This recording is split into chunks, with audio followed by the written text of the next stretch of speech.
우리가 늘 예배를 참석할 때 이런 생각을 합니다. 예배에 성공해야겠다. 예배에 승리해야겠다. 예배를 성공하고 예배를 잘 드렸다 판단하는 기준 중에 설교 시간에 졸거나 딴 생각하지 않고 잘 듣는 것이 있습니다. 여기에 목사님의 설교에 집중하여 잘 들었고 마음에 감동까지 받았다면 오늘 예배는 잘 드렸다. 오늘 예배는 성공했다라고 자평합니다. 그렇다면 그리스도인이 평생 얼마나 많은 설교를 들을까요? 주일 예배 설교만 듣는다 해도 60년간 주일을 지킨다고 계산할 때 총 3120회의 설교를 듣게 됩니다. 여기에 수요일 말씀 집회, 금요 기도회, 인터넷 설교까지 포함하면 그 횟수는 우리가 가늠하는 숫자보다 훨씬 많을 것입니다. 목회데이터 연구소에서 발표한 설문조사 결과에 따르면 개신교인의 64.48%가 유튜브를 통해서 종교 컨텐츠를 시청하는데 이 수치는 다른 불교인들이나 아니면 캐톨릭 신자에 비해서 2배 이상 높은 수치입니다. 이들이 가장 많이 찾는 컨텐츠는 종교 컨텐츠는 설교였습니다. 58.6%가 설교를 찾기 위해서 설교를 듣기 위해서 유튜브를 시청한다라고 했습니다. 이들의 하루 평균 시청 시간은 2시간이었습니다. 이는 많은 그리스도인이 설교에 관심을 가지고 있다는 것을 반증하는 자료입니다. 또 성도들이 출석교회를 선택할 때 가장 중요하게 본 요인은 목회자의 설교였습니다. 응답자의 절반 이상이 목회자의 설교를 듣고 교회를 등록했다라고 답했습니다. 교회의 위치와 교회의 분위기, 아는 사람이 있어서 등의 다른 이유들도 있었지만 응답자의 10%에 못 미치는 수준이었습니다. 좋은 설교를 듣고 싶다는 마음이 교회를 선택하게 되는 가장 큰 이유라는 것이죠. 그렇다면 관심을 갖고 좋은 설교를 찾아 들은 그 결과 설교 듣기의 열매는 무엇일까요? 성도들이 표하는 관심과 중요도, 듣는 빈도수에 비해서 설교 듣기 결과에 대해 명확하게 말하는 경우는 현저히 떨어집니다. 미국 교회 조사에 따르면 설교를 들은 회 중에 85%가 사흘 안에 설교 내용의 90% 이상을 잊어버린다라고 답했습니다. 미국 교회 수치인데 한국 교회도 그와 다르지 않을 것입니다. 상황이 이러할지라도 저를 포함한 설교자들은 좋은 설교를 준비할 책임이 있으며 설교를 잘하고 싶다는 그 꿈을 가지고 있습니다. 이 땅의 모든 목사들은 저와 동일한 꿈을 가지고 있을 것입니다. 설교 잘하고 싶다. 설교를 잘한다라는 말은 하나님의 말씀에 담긴 뜻하심을 바르게 깨달아 말씀하시는 하나님의 영광을 훼손하지 않고 상황과 형편에 맞게 해석해서 듣는 여러분들로 하여금 잘 알아들을 수 있게 전달한다라는 뜻입니다. 이를 위하여 성경은 물론이고 신학과 여러 학문들을 어우른 폭넓고 깊은 지식이 필요하고 이를 위해서 끊임없는 연구와 훈련이 필요합니다. 그래서 목사는 시간이 없습니다. 바쁜 목사는 나쁜 목사라는 말이 있는데 이는 설교를 위해서 많은 시간을 써야 하기 때문에 그 시간을 낼 수 없을 정도로 바쁜 것은 하나님과 성도 앞에서 악한 것이다 라는 의미입니다. 목사들은 일반적으로 설교 잘하기 위해서 배우지만 교인들은 설교를 잘 듣기 위해서 배우는 것이 거의 없습니다. 어떻게 들어야 잘 듣는지 알지 못하기 때문에 잘 듣기의 기준이 졸지 않기로 끝나는 경우가 대부분입니다. 목사의 입장에서 설교를 잘하는 것이 중요하지만 성도의 입장에서는 제대로 된 들음이 없다면 아무리 좋은 설교를 할지라도 그 의미를 찾을 수 없게 됩니다. 2주 전 부천기둥교회 고신일 감독님이 설교하는 것을 영상을 듣게 되었습니다. 매주 들으니까 감독님이 어떤 말씀을 전하시나 또 어떤 상태인가 또 그것도 알아볼 수 있게 됩니다. 날씨가 서늘해져서인지 감기 걸린 목소리로 설교를 하시더라고요. 마침 제가 좋은 차를 선물을 받아서 마시고 있는데 따뜻한 차를 자주 드시면 목 관리에 도움이 될 것 같다는 생각이 들었습니다. 그래서 제가 선물 받은 차와 같은 것을 사다 드리려고 한번 약속을 잡으려고 언제쯤 올라갈까 전화를 드렸어요. 할렐루야, 감독님 목소리가 안 좋으시던데 좀 어떠십니까? 예, 제가 좀 부실합니다. 좋아지긴 했는데 나이가 들어서 그런지 빨리 안 났습니다. 감독님, 제가 좋은 차를 선물 받았습니다. 너무 좋더라고요. 그래서 감독님 드리려고요. 언제 부천에 올라갈까요? 그랬더니 감독님이 살짝 당황하신 것 같아요. 어, 어, 이렇게 말끝을 흐리세요. 그러시더니 무슨 차 이렇게 물으시더라고요. 그래서 제가 그랬어요. 저도 무슨 차인지 잘 모르지만 일단 차가 향이 좋습니다. 그랬더니 감독님이 나지막한 음성으로 난 좋은 차 선물 받았다고 하길래 벤츠인가 했네. 제가 벤츠를 선물 받으면 당연히 감독님 드리죠. 받은 게 없는데 제가 없는 걸 어떻게 드립니까? 그래서 제가 그 차가 아니라 마시는 차입니다. 감독님 언제 찾아뵐까요? 그랬더니 아무 때나 오십시오. 승리하세요. 나중에 얘기를 들었는데 좋았다가 말았대요. 제가 좋은 차를 마시고 감독님 생각나서 야, 이 차 감독님 마시면 참 좋겠다. 그래서 선물을 사가지고 가겠다는데 좋았다가 말았대요. 왜 말아요? 계속 좋으셔야지. 제가 뭐 잘못했나요? 아니에요. 제가 틀린 이야기 했나요? 좋은 차를 선물 받았고 마셔보니 좋았다고 했고 그 차의 특징을 물어보길래 향이 좋다라고 얘기했을 뿐인데 왜 좋다가 마셨을까요? 좋다가 말은 책임은 저의 책임보단 들은 자의 책임이 아닐까 생각이 됩니다. 가끔 설교를 듣고 서운했다, 시험 들었다, 은혜가 안 됐다 하시는 분들이 계시는데 전하는 설교자가 하나님의 뜻하심을 제대로 전달하지 못했을 경우도 있겠지만 설교를 잘 새겨 듣지 못해서 잘못 들어서 생긴 일일 수도 있겠다라는 생각이 들었습니다. 좋은 설교자가 있는 교회에 출석한다고 그 설교 시간에 앉아 있다고 해서 자동으로 좋은 신앙을 갖게 되는 것이 아닙니다. 좋은 설교를 잘 들어야만 신앙이 건강하게 성장합니다. 목사의 중요한 직무가 설교를 잘하는 것이라면 교인에게 중요한 책무는 설교를 잘 들으며 은혜를 받아 성장하는 것입니다. 그러기에 설교를 듣는 것도 설교하는 것 못지않게 배움과 훈련이 필요합니다. 우리가 꼭 기억해야 할 것은 개인의 신앙이나 공동체의 믿음이나 그 믿음은 살아 있어야 한다는 것입니다. 살아있는 믿음의 특징이 있습니다. 그것은 성장한다라는 것이죠.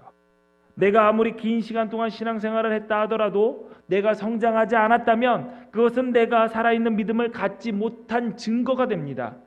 설교 듣기는 신앙이 성장하는데 매우 중요한 역할을 하게 됩니다. 왜냐하면 믿음은 들음에서 나기 때문입니다. 내가 믿음이 없다 그러면 들음이 모자랐기 때문입니다. 가끔가다 목사님 예배에 제가 자주 못 나가요. 믿음이 없어서 그래요. 목사님 제가 믿음이 없어서 제가 열심히 신앙생활을 하려고 하는데 자꾸 빠지게 되네요. 바꾸어서 생각해야 됩니다. 믿음이 없어서 하나님의 말씀을 들으려 오지 못한 것이 아니라 말씀을 들은 게 없기 때문에 믿음이 생기지 않은 것이죠. 오늘은 영과 진리로 예배하기 5번째 시간, 설교에 대한 말씀 중 듣는 자세를 중심으로 함께 나눠보도록 하겠습니다. 오늘 우리가 분명히 해야 할 것이 있습니다. 예배의 최종 목표는 설교를 잘 듣는 것이 아니라 선포되는 설교의 메시지를 통해서 하나님을 영과 진리로 예배하는 것입니다. 예배 순서에서 설교가 가장 많은 시간을 차지한다고 설교가 예배의 중심이라고 할 수는 없지만 설교는 예배에서 절대적으로 중요한 부분입니다. 왜냐하면 우리가 예배하는 그 하나님, 우리가 믿는 그 아버지 되신 하나님은 말씀하시는 하나님이시기 때문입니다. 우리는 이 시간 침묵하신 채 멀리 계셔서 우리의 찬양만 받으시고 우리의 예배만 받으시고 그런 하나님을 향해서 일방적으로 우리가 예배하는 것이 아닙니다. 하나님은 예배 때 우리를 만나주시며 말씀하십니다. 따라서 모든 예배에는 항상 하나님이 말씀하시는 순서가 있습니다. 죄를 고백하는 기도를 우리가 함께 드렸습니다. 그리고 하나님께 돌아와서 용서를 구했습니다. 하나님, 우리에게 자비를 베풀어 주세요. 그럴 때 하나님은 용서의 말씀을 우리에게 주십니다. 하나님의 말씀이 담긴 성경을 경외하는 마음으로 우리가 다 일어나 읽을 때 하나님은 우리에게 말씀하시며 우리를 만나 주십니다. 그리고 지금 하나님께서는 한 인간의 목소리와 인격을 통해 진리를 가르치시며 말씀하십니다. 사람이 말하지만 실은 하나님이 말씀하시는 것입니다. 예배에서 하나님과의 만남이 가장 강렬하게 일어나는 시간이 바로 이 시간, 설교 시간입니다. 하나님은 보이지 않는 영이십니다. 우리가 눈으로 볼 수 없기 때문에 하나님께서 말씀하심으로 스스로를 드러내시면서 우리가 말씀이신 하나님을 보게 해주십니다. 하나님은 말씀을 통해서 우리에게 하나님이 어떤 분이심을 알게 해주셔서 우리는 하나님을 말씀을 통해서 알아갑니다. 말씀은 하나님과 우리와의 만남의 도구가 됩니다.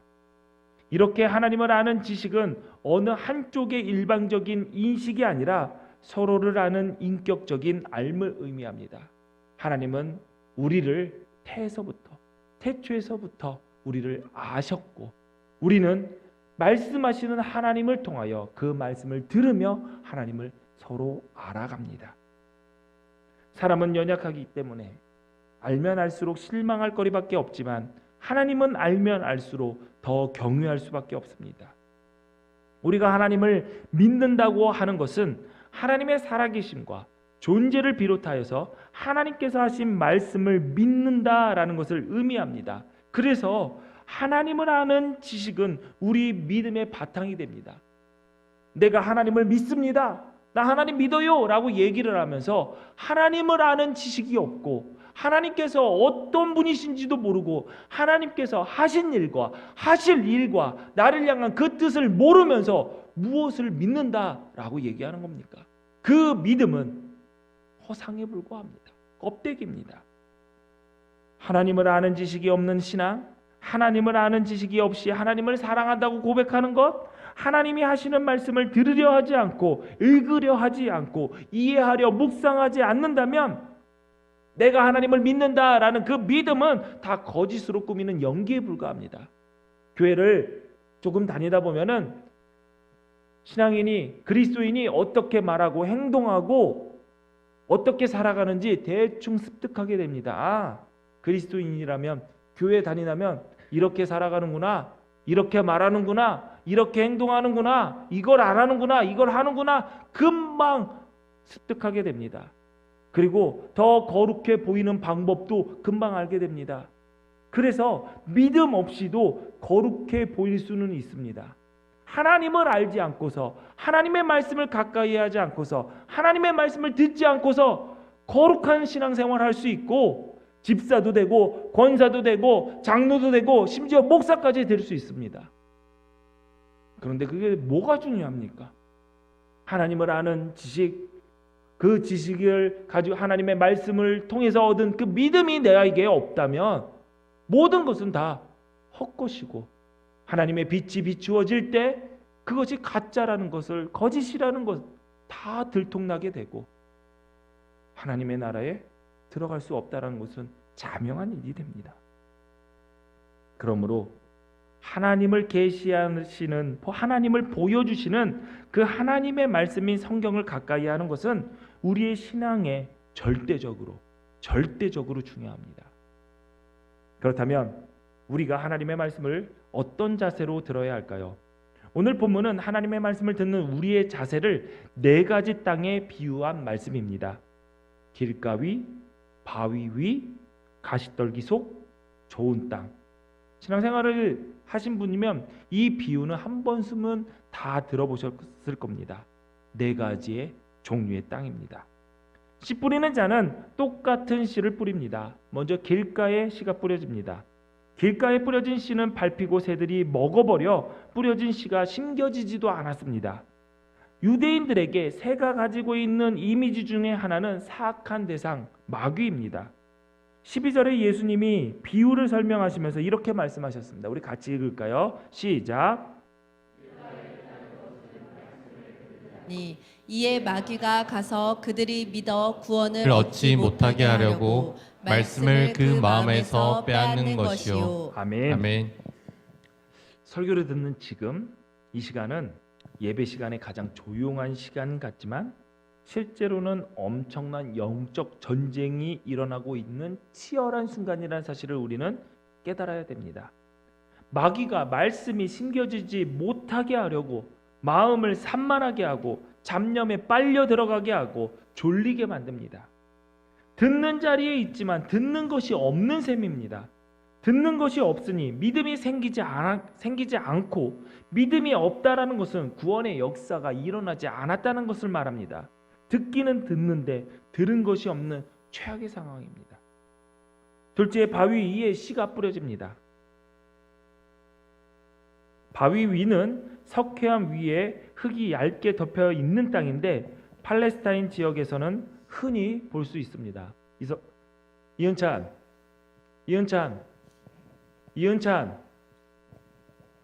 좀 이렇게 세워주세요.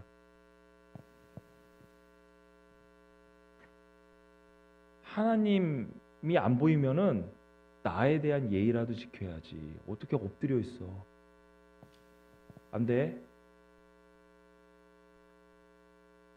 어디까지 들었어? 너 기억나는부터 다시 시작하게.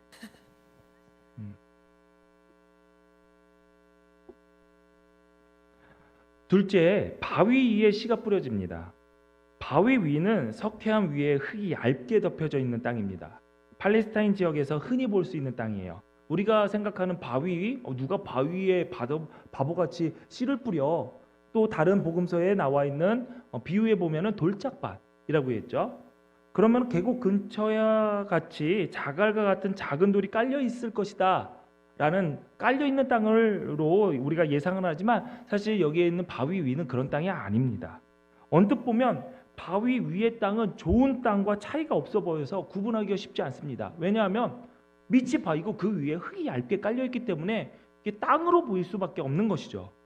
그래서 씨를 뿌립니다. 바위 위에 뿌려진 씨는 싹이 나기는 납니다. 그러나 물을 흡수할 흙도 뿌리를 내릴 공간도 없기 때문에 뿌리를 내리지 못하고 금방 마르게 됩니다. 예수님은 이를 가리켜 바위 위에 있다는 것은 말씀을 들을 때에 기쁨으로 받으나 뿌리가 없어 잠깐 믿다가 시련을 당할 때 배반하는 자라라고 했습니다.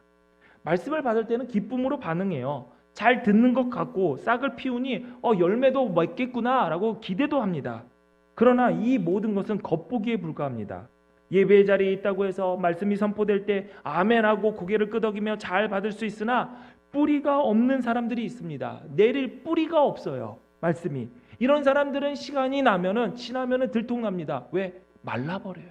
말씀이 말라버립니다. 시련을 견딜 만한 힘이 없기 때문에 작은 바람에도 넘어지고 뽑히고 태양의 기온에 그냥 쉽게 말라버립니다. 세 번째, 가시떨기 속에 씨가 뿌려집니다. 가시떨기 속은 석회암 같은 바위 위가 아니기 때문에 땅만 놓고 보면 좋은 땅일 수 있습니다. 좋은 땅과 토양의 질을 놓고 보면 차이가 없는 땅이에요. 그런데 가시떨기가 많은 환경이 문제입니다. 가시떨기는 2m 정도 자란다고 합니다. 꽤 높게 크게 자라죠. 이렇게 자라기 위해서 주변의 땅의 영양분을 독식한다는 거예요. 그래서 주변의 다른 식물들이 함께 자랄 수가 없습니다. 자기만 먹습니다. 기운을 막았다라는 것은 그 가시떨기가 많이 커서 햇빛도 가리고 그들이 못 크게 찔리는 걸 수도 있지만 이 말씀은 기운을 막았다라는 말씀은 기운을 얻을 만한 영양분을 다 가시떨기가 가져갔다라는 거예요. 그래서 말씀이 자랄 기운이 영양분이 없다라는 것입니다. 예수님은 가시떨기 속에 뿌려진 씨를 이생의 염려와 재물과 향락의 기운이 막혀 온전히 결실하지 못하는 자라고 했습니다. 염려하는데 너무 많은 기운, 큰 기운을 쓰는 것이죠. 재물을 얻기 위해 세상의 가치, 세상이 부러워하는 것들을 얻기 위해 모든 에너지를 다 갖았습니다. 나만의 행복과 나만의 기쁨에 지나친 관심을 쏟으며 그것을 쫓기 위해 마음을 다 쏟아버립니다.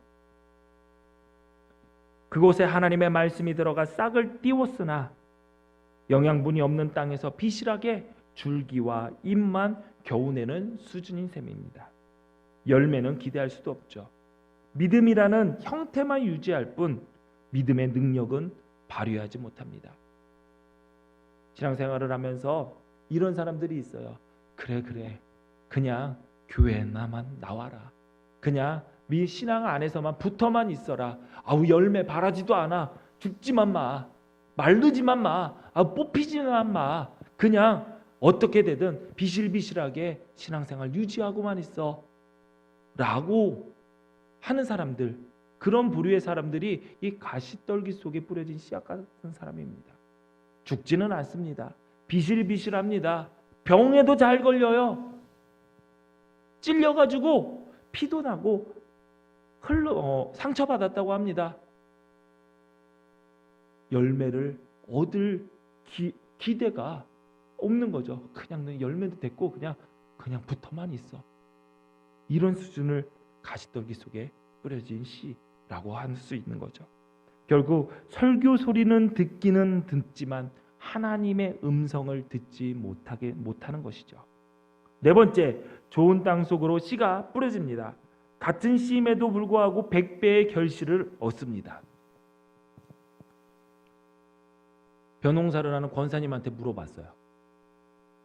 그랬더니 씨 하나를 뿌리면은 얼마의 결실을 얻습니까? 그랬더니 한 10,000배, 20,000배 이렇게 얘기를 하더라고요. 하나를 뿌리면은 쌀알이 한 10,000개에서 20,000개가 거둬진다는 거예요. 맞죠, 권사님? 네. 이종구 권사님이 얘기해 주신 거예요. 네. 전문가잖아요. 그래서 보면은 이 100배에게 쌀 하나 뿌리면 10,000배라는데 100배 너무 약한 거 아니야? 라고 생각하실 수도 있습니다. 그런데 여러분, 이제 다음 달에 수능이죠. 수능 보는 우리 수험생한테 이렇게 얘기합니다. 야, 시험 잘 봐. 꼭 100점 맞아와. 라는 말은 400점 만점의 수능을 100점만 맞아오라는 것이 아니라 다 맞아오라는 얘기입니다. 이 100이라는 숫자는 완전을 의미합니다. 들을 귀가 있는 사람, 착하고 좋은 마음으로 말씀을 듣고 지키고 인내로 결실하는 자는 100배의 열매, 완전함의 열매, 온전함의 결실을 거둔다라는 의미입니다. 여기에서 열매를 맺을 수 있는 조건이 제시가 됩니다. 먼저 착하고 좋은 마음으로 들어야 합니다. 말씀에 올바르게 반응해야 됩니다. 같은 말을 들어도 삐딱하게 듣는 사람들이 있습니다. 오늘 말씀을 듣고 나는 어떤 땅일까 스스로 돌아본다면 그래도 착하고 좋은 마음으로 말씀을 들은 것입니다. 개중의 말씀을 듣고 다른 이들을 떠올리며 아무개는 딱 길가와 같은 사람이야. 우와, 바위 위가 그런 거였어? 바위 위가 겉보기가 똑같이 흙이 덮여서 똑같은 거였어? 오늘 바위 위와 같은 마음에 대한 말씀을 들었잖아. 와, 나 소름 돋았어. 너 아무개 집사랑 똑같아. 겉보기는 똑같고 말라버리고 날아가는. 그거 아니야. 또는 이렇게 듣죠. 다 아는 말씀이잖아. 뻔하지. 좋은 땅 되라는 거잖아. 삐딱하게 들으면 착한 마음으로, 좋은 마음으로 말씀을 듣지 못하면 그 말씀이 우리의 못난 자아를 깨트리지도 못하고 우리 속에 있는 선함의 가능성도 싹 틔우지 못합니다. 똑같은 말씀을 들어도 누군가는 무심코 흘려듣지만 착하고 좋은 마음으로 듣는 자에게는 우리의 존재 기반을 뒤흔드는 말씀으로 다가올 때가 있습니다. 우리는 말씀 앞에 설 때 어린 사무엘과 같은 마음을 가져야 됩니다. 주님, 말씀하시옵소서. 종이 듣겠나이다. 이럴 때 말씀이신 하나님과 진정한 만남이 이루어집니다. 그리고 들은 말씀을 지켜야 합니다. 어떠한 형편이 닥치든 마귀가 내가 들은 말씀을 빼앗아가지 않도록 들은 말씀을 꼭 붙잡아야 됩니다. 그리고 인내해야 합니다. 인내한다라는 것은 말씀을 받을 때 기뻐하나 시련이 오면 배반하는 태도와 정반대를 의미합니다. 배반은 문자 그대로 떨어져 나가는 것을 의미합니다. 뿌리가 뽑혀 나가는 것이죠. 땅에 뿌려진 씨의 입장에서 한번 생각해 볼까요? 하나의 씨앗이 싹을 틔우고 뿌리를 내릴 때 그 여린 새싹에게 얼마나 많은 일들이 일어날까요? 세찬 바람이 불어옵니다. 새싹을 흔들어서 뽑으려고 합니다. 누구는 밟으려 하는 상황에서 새싹이 살기 위해서 할 수 있는 일은 무엇일까요? 뿌리를 내리고 흙을 붙잡는 것밖에 없습니다. 바람이 나를 뽑으려고 해요. 그러면 어떻게 해요? 뿌리를 내려서 흙을 붙잡는 방법밖에 없어요. 왜 바위 위에 새싹이 날아가 버립니까? 잡을 흙이 없기 때문에 날아가는 거 아닙니까? 땅의 입장에서도 마찬가지입니다. 흙 밖으로 나온 부분이 흔들려도 땅이 할 수 있는 것은 뭐 손을 내 가지고 바람을 막아주거나 그럴 수는 없습니다. 땅이 할 수 있는 유일한 거, 뿌리를 꽉 붙잡는 거, 이것밖에 없습니다. 너무 바람이 세차고 그 흔들림이 심하면 때로는 흙을, 때로는 뿌리를 포기하고 놓고 싶을 때도 있겠지요. 그러나 인내는 하나님의 약속을 믿고 그분의 도우심을 바라며 말씀이 나의 마음을 붙잡고 나의 마음이 말씀을 서로 붙잡아 열매를 맺지 못하게 방해하는 그 요인들을 극복하는 태도와 실천입니다. 내가 말씀 붙잡는 것, 그것을 지키는 것이라고 한다면 인내는 하나님의 말씀으로 나를 붙잡아 주는 것, 그것을 의미합니다. 착하고 좋은 마음으로 하나님의 말씀을 들을 수 있다라는 것, 그것은 큰 복입니다. 예수님은 요한복음 5장 25절에 죽은 자들이 하나님의 아들의 음성을 들을 때가 오나니 곧 이때라 듣는 자는 살아나리라 라고 했습니다. 설교 듣기는 단순히 좋은 이야기, 삶에 도전이 되는 이야기, 그런 이야기를 듣는 수준이 아닙니다. 하나님의 말씀을 들을 때 죽은 생명이 다시 살아납니다. 주의 말씀을 듣고 내 영혼이 살아나는 은혜보다 더 무엇이 더 큰 복이고 더 좋은 일이 무엇이 있겠습니까? 웨스터민스터 신학교 실전신학 교수였던 제이 아담스 박사가 제시한 설교 잘 듣기를 위한 권면을 함께 보겠습니다. 첫 번째, 충분한 잠을 자고 오십시오. 조는 것은 설교자의 탓만이 아닙니다. 두 번째, 지각하지 마십시오. 예배에 늦는다는 것은 예기치 않은 상황보다 나의 게으름과 예배를 소홀히 대하는 태도에서 기인합니다. 예배를 소홀히 대하는 자가 하나님의 말씀 또한 가벼이 대할 수밖에 없습니다. 세 번째, 식사를 하고 오십시오. 배고픔을 잘 못 참거나 속쓰림이 있다면 아침 식사를 하는 것이 좋습니다. 빈속은 짜증과 조바심을 유발할 수 있기 때문입니다. 어느 영상에서 개그맨 김영철 씨가 같은 동료인 친한 누나인 이영자 씨를 교회로 인도해 가지고 함께 예배를 드렸대요. 그런데 이영자 씨가 12시가 딱 지나면은 예배가 안 끝났는데도 무조건 나가더래요. 그러면서 했던 얘기가 그 얘기를 합니다.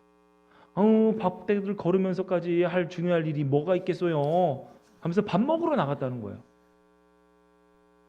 그러니 여러분들, 그런 분들은 든든하게 오시거나 아니면은 밥 먹으면 저 졸려요 하시는 분들은 아예 빈속으로 오세요. 네 번째, 예습하십시오. 예배 자리에 먼저 와서 기도하시고 오늘 본문을 여러 번 읽어보시고 오늘 본문의 앞의 내용과 뒤의 내용이 무엇이 있는지 한번 천천히 읽어보시면서 오늘의 말씀 들을 것을 기대하면서 예습하십시오. 다섯 번째, 기도하십시오. 말씀을 전하는 설교자와 말씀을 듣는 자신과 함께 말씀을 듣는 공동체 지체를 위해서 기도하십시오. 진리의 말씀이 온전히 선포되고 듣는 이들은 영의 귀로 잘 들을 수 있게 그것을 위해서 기도하십시오. 여섯 번째, 예배에 빠지지 마십시오. 들쭉날쭉 출석하는 것은 불순종이고 강해나 연속 설교를 제대로 들을 수 없게 하기 때문입니다. 일곱 번째, 토요일 밤 또는 주일 아침에 주의하십시오. 하나님께서 주실 메시지를 받을 마음을 준비하는 일보다 교회에 무엇을 입고 갈까? 또 예배 후에 무엇을 먹을까? 어떤 시간을 보낼까? 고민하는 것은 정말 큰 비극입니다. 주일 아침에 교회에 오는 일로 분주할 수 있습니다.